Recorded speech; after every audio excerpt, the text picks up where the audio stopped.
Welcome to the Two Random Podcast. Tired of subscribing to 100 different podcasts? Yeah. Sir Express and I Speak Motivate eliminate boredom while giving you their commentary on breaking news, movies, music, and so much more. Going down, man. Subscribe today and rate us 5 stars on Apple Podcasts now. I always follow them. Random is the only solution. Two Random Podcast starts in 3, 2, 1. Welcome. I'm Sir Express. I Speak Motivate, and today we got a great topic for you. Now, a mass email about Tupac gets an Iowa DHS director ousted from job. On June 17th, Jerry Foxhoven resigned from his position as the director of the Iowa Department of Human Services after 2 years in the role. The Friday before his resignation, which came at the request of Iowa Governor Kim Reynolds, Foxhoven sent an email to all 4,300 of the agency's employees, asking them to spend the weekend listening to one of Tupac's songs to commemorate the late rapper's birthday, the Associated Press reports.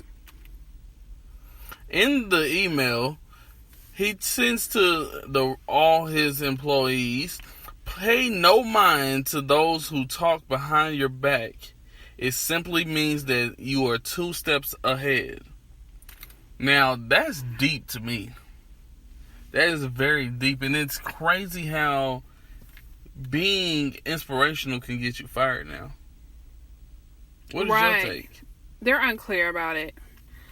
So, it states here that it remains unclear whether the June 14th Tupac email directly led to Foxhoven's resignation. As the government has said, a lot of factors contributed to the resignation of Jerry Foxhoven, and now Governor Reynolds is looking forward to taking DHS in a new direction. Spokesperson Pat Garrett told the AP, in a text message to the AP, Foxhoven said that he believed Governor Reynolds made her choice to go in a different direction prior to the June 14th email. In addition, the AP writes, he indicated that he doubted Tupac Shakur was a factor in her decision. I think it's a coincidence, Foxhoven told the New York Times.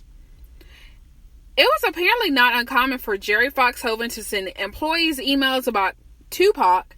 In fact, the Associated Press obtained 350 pages of emails sent to and from Foxhoven that contained the words Tupac.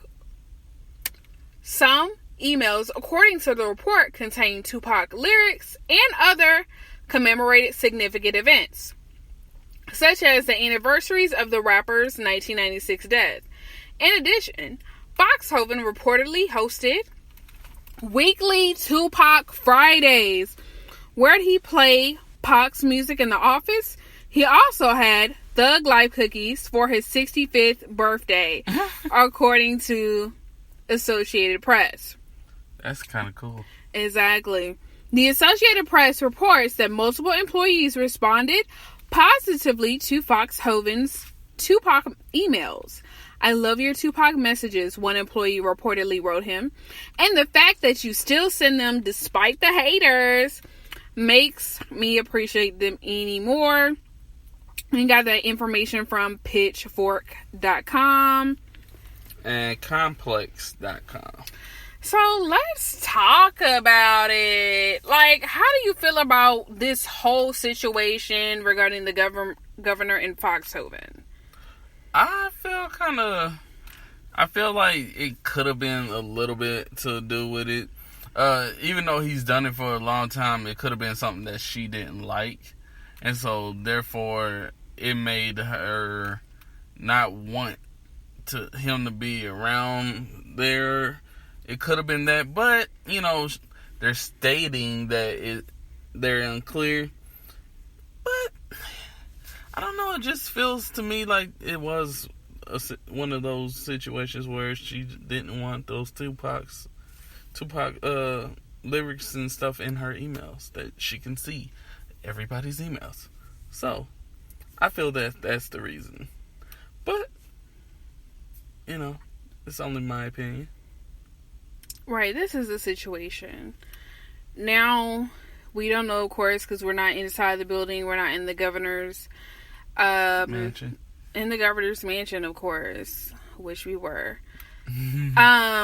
But looking at this on two sides, the governor could have been like, "This is unprofessional," because there's those people that are unprofessional. This is something that you can do in your personal time, and do not put your beliefs on others, or you know what I mean, or because some people equate him with violence, Tupac with violence and things like that.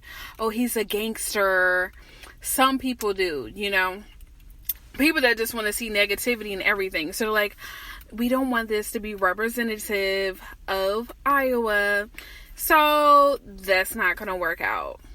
But on the other end, to me, for example, if I was the governor, as long as you're not demeaning anyone or degrading anybody or forcing beliefs on someone, then it's fine. It's just that he loves Tupac and is so inspirational. And to me, actually, at work, we need to start being more fun and more personable, because that's how people get inspired in the workplace to communicate more effectively, to be able to speak to their leaders, to be able to thrive. You must be personable. And I feel like so many people are in the government that are stiff, and he was just a cool person. I bet he had an open door policy. What he did with the Tupac Fridays, listen to music. So people felt comfortable, and then what happens? Your company thrives. Exactly. Because there is someone there that is open, fun, charismatic, compassionate. You have someone that's encouraging you. A director sitting out. I ain't never seen that before. Over then, them handmade emails that they have their administrative assistants send out and send it to everybody. But for them to do a personal email that is cool, that's personal to him, with something that he loves and he's sharing it with everybody, it's very rare that directors do that. And so for me, I just feel like it's unfortunate if she did it because of a perception thing. Like, I don't want people to think that we're this certain way, and it's just a negative connotation on the organization. But then, let me throw a third thing out here. If it was because he was doing what she deemed unprofessional emails, as well as his performance, you know what I'm saying? Because it's crazy how you ask to resign the day after you send the email. Exactly. So, I mean, was he on probation prior? That's the situation. That's what you have to find out. Was he on probation as far as his work performance? Or is it just the emails? Because it seemed like the emails, if he wasn't on probation before. Right. And it's just one of those things where it's like, my gosh, is me being a Tupac fan detriment to my career? That's how, I bet you that's how he was feeling, like, oh my gosh. But then one reason I feel like he's saying I don't think so is because he's like, nah, she can't be that shallow. She can't be that type of person. But you never know. With people nowadays, they look at that kind of stuff and they're like, oh, this is not the image that we want everybody to see. We don't want people to think that they can get away with certain things. And it's like, It's not about getting away with certain things. It's about inspiration. Tupac was a very inspirational person. Right. And it's like very, to me, it would be very hurtful for you to tell me I cannot do things that I feel I'm getting inspired by. Like, that exactly. That would be very, condescending to me. Because you want me to do my best, but what makes me my best, you don't want me to share. Right. And for me, It's like, this is the thing. The biggest thing with companies is let's be a community. Let's be like family. Let's progress. Let's surpass the vision. You want people to be stiff robots and and follow the vision, but what you don't understand, people thrive with creativity. They love for their ideas to be heard. But if it's so strict and structured and rigid that they can't get themselves out of there, they're like, you know what, I'm just gonna do as much as I can to get by. And then you wonder why the numbers aren't adding up.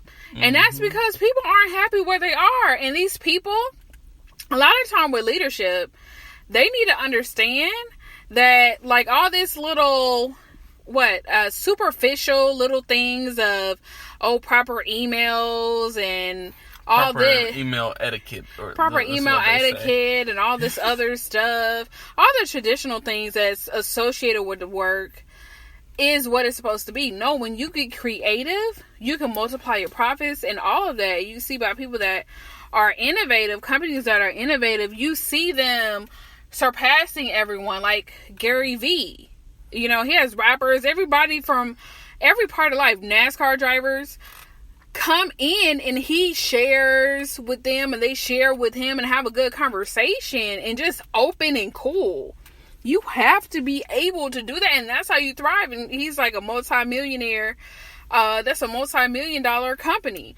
So we have to get to a point where people get to enjoy their jobs. I think this is a lesson for all directors, managers, supervisors, executive directors. It should come from the CEO that you guys need to create an open environment, a creative environment. That's how people are going to thrive. You all put all these metrics down, but you don't listen to the voices of the people. And I think that's what Foxhoven was trying to do. Open up that creative voice there. Exactly. And when you listen to the people that are actually dealing with your, whether it be customers or whatever, when you listen to the people that are actually dealing with these people, then you will find out that at the end of the day, a lot of the times, that's what they want to see. They want to see something innovative. They tired of hearing that elevator music on the phone. Like, I'm not in the elevator. Why are you trying to put me to sleep? And that's how people feel. So I really feel that at the end of the day, people will respect a lot more when they are not having to deal with people showing disrespect and hate just because of they don't understand the inspiration that somebody else was getting. Exactly. So we just want to ask, what are your thoughts? Please comment below. Whether you're on YouTube, Castbox, Spotify, Apple Podcasts, YouTube. You guys, we just got put on iHeartRadio. We're excited about that. And you guys are really helping us with this podcast. Share with your friends. Tag a friend. Retweet it. Facebook share. Instagram, cut it up and post it. Whatever you gotta do. Whatever. Do it. We love you guys. Have a wonderful, wonderful night. Wonderful, wonderful night. Love you.